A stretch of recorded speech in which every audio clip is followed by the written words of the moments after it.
In 1850 BCE, the commander-in-chief of the Maurya army assassinated his own emperor.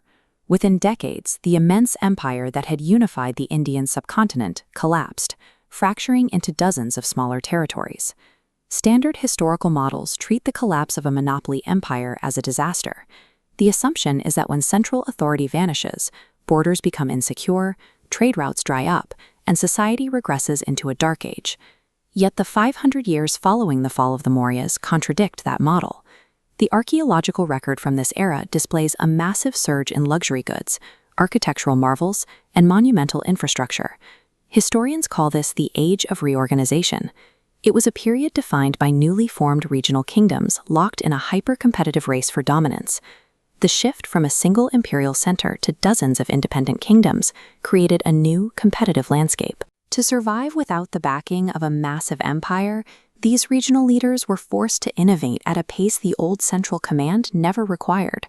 The map of the subcontinent was redrawn.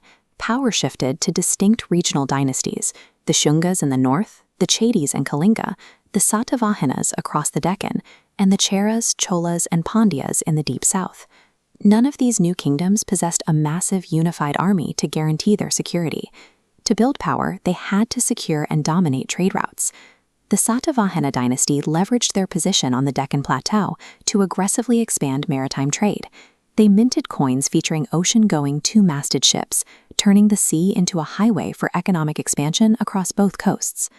Further south, the Cheras and Pandyas recognized the demand from the Roman Empire.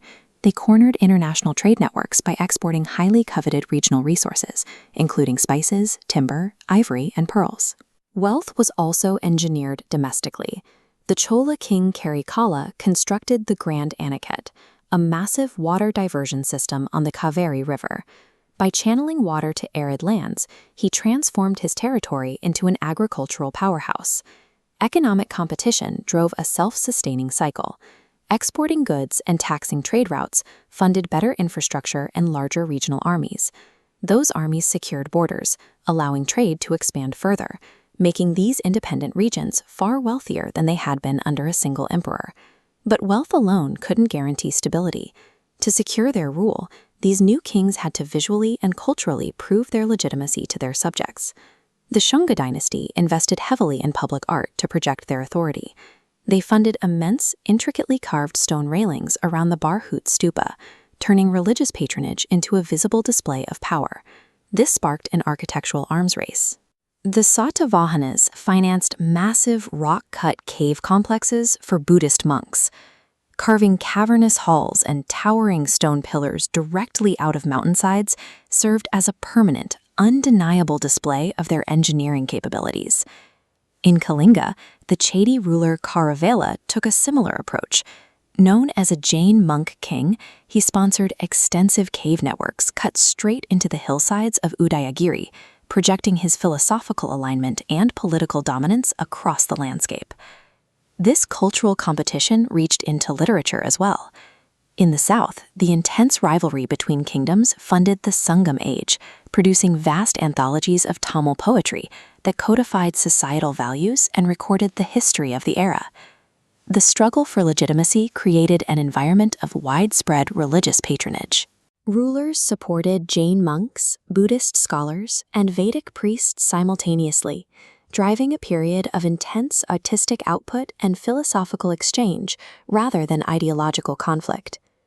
By the 3rd century CE, many of these powerful regional empires began to fracture and shift once more. Yet the foundations they laid during these 5 centuries established the long-term structure of the subcontinent.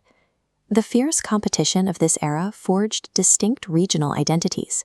The geographical, linguistic, and cultural boundaries established by these ancient southern kingdoms align closely with the state borders that define South India today.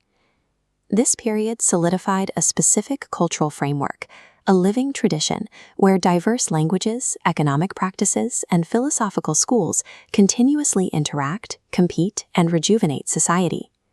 The Age of Reorganization demonstrates that a centralized empire isn't a prerequisite for human progress. Often, it is the loss of a monopoly and the pressure of fierce regional competition that forces a civilization to innovate, build and take its greatest leaps forward.